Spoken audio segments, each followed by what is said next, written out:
Gambar nomor 16. Di sini kita lihat Yesus sedang disiksa. Sebenarnya Yesus tidak pernah berbuat dosa. Ia sangat membenci dosa. Yesus memerintahkan agar orang-orang tidak berbuat dosa lagi. Ia mau supaya manusia mentaati perintah Allah. Orang-orang yang senang berbuat dosa itu menjadi marah. Mereka menangkap Yesus. Ia dipukuli, diludahi, dan pada kepalanya dipasang mahkota duri. Yesus merasa sakit sekali. Sebenarnya Yesus dapat melawan, tetapi Yesus tidak mau melawan. Yesus mengasihi manusia. Yesus membiarkan dirinya disiksa untuk menanggung hukuman dosa-dosa manusia. Yesus menjadi korban karena dosa saudara dan dosa saya. Tapi dosa saudara dan dosa saya baru dihapuskan jika kita sungguh-sungguh percaya bahwa Yesus mati karena dosa kita. Maukah saudara percaya kepadanya?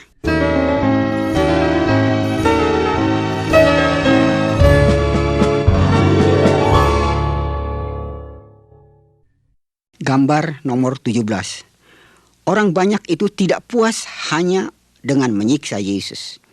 Mereka memakukan Yesus pada sebuah kayu palang. Mereka menyalibkan Yesus. Pada waktu itu, yang biasa disalibkan ialah orang-orang jahat, seperti pencuri, perampok, dan pembunuh.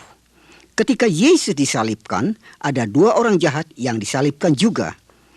Orang jahat itu disalibkan karena memang mereka berbuat jahat. Mereka mencuri dan membunuh orang. Tetapi Tuhan Yesus disalibkan bukan karena ia jahat. Yesus disalibkan untuk menanggung hukuman dosa kita, dosa saudara dan dosa saya. Yesus disiksa dan disalibkan supaya ia dapat menghapuskan dosa orang yang mau mengaku berdosa dan mau percaya pada Tuhan Yesus.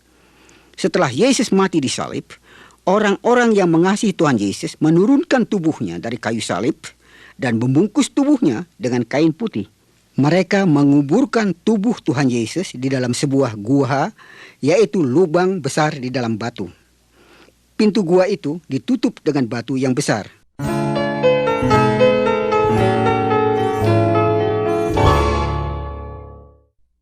Gambar nomor 18. 3 hari setelah Yesus dikuburkan, Maryam dan beberapa orang yang mengasihi Tuhan Yesus datang ke kuburnya. Mereka melihat pintu gua tempat Yesus dikuburkan itu sudah terbuka dan tubuh Yesus sudah tidak ada. Perhatikanlah gambar ini.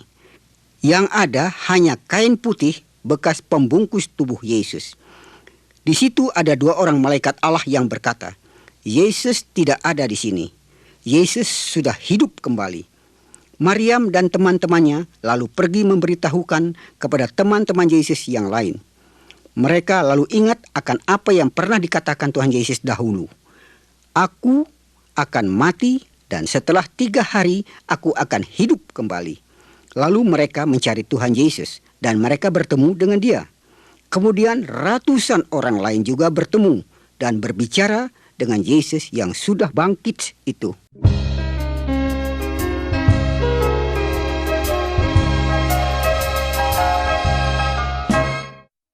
Gambar nomor 19.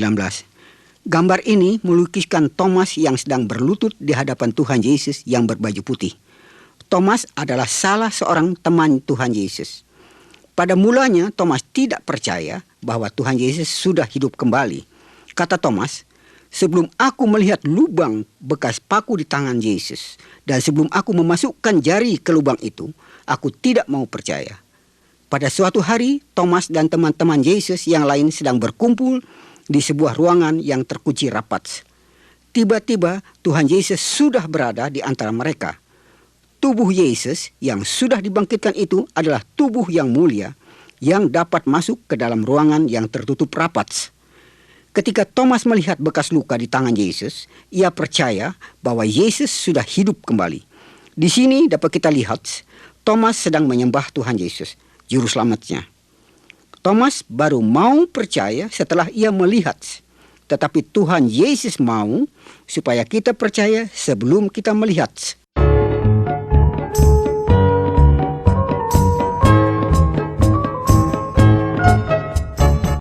Gambar nomor 20.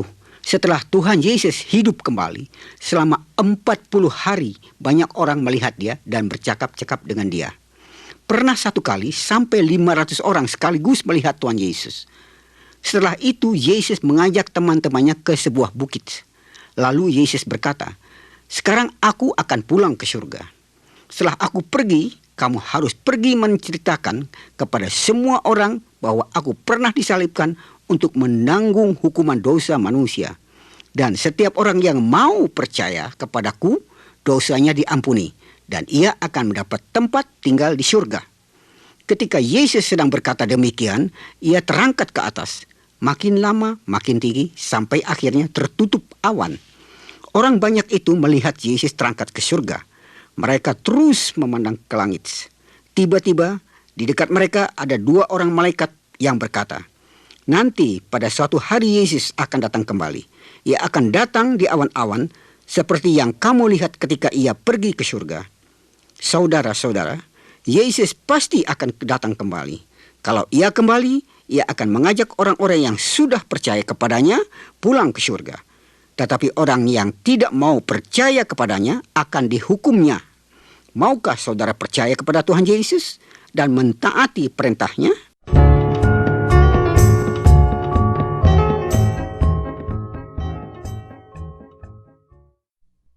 Gambar nomor 21. Gambar salib mengingatkan kita akan Tuhan Yesus. Tuhan Yesus pernah disiksa sampai mati di salib. Mengapa Tuhan Yesus bersedia menderita sampai mati? Karena Tuhan Yesus mengasihi kita. Tuhan Yesus tahu bahwa kita pernah melanggar perintah Allah, pernah mencuri, berdusta, dan melakukan dosa-dosa lain. Tuhan Yesus tahu bahwa kita tidak dapat menghapuskan sendiri segala dosa kita. Oleh karena itu, Tuhan Yesus bersedia mati di salib untuk menanggung hukuman dosa kita. Setelah Tuhan Yesus mati disalibkan, dikuburkan dan bangkit, ia hidup kembali. Tuhan Yesus itu hidup dan dapat menyucikan jiwa semua orang yang mau percaya kepadanya. Orang yang jiwanya sudah disucikan akan dapat ke surga. Allah itu suci. Dosa yang paling kecil sekalipun tidak boleh masuk ke surga. Apakah saudara mau tinggal bersama Allah di surga? Kalau mau, saudara harus percaya pada Tuhan Yesus supaya dosa saudara dihapuskan.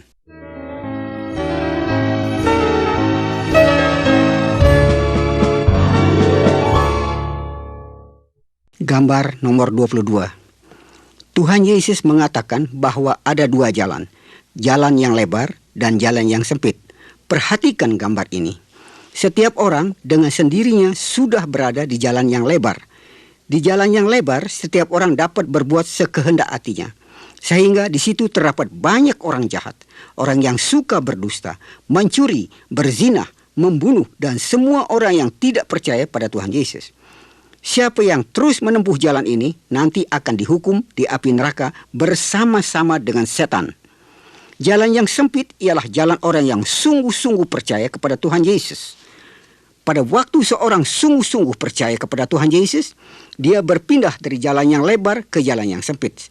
Di jalan ini setiap orang berjalan bersama-sama dengan Tuhan Yesus dan harus taat kepada perintah Allah yang terdapat di dalam Alkitab.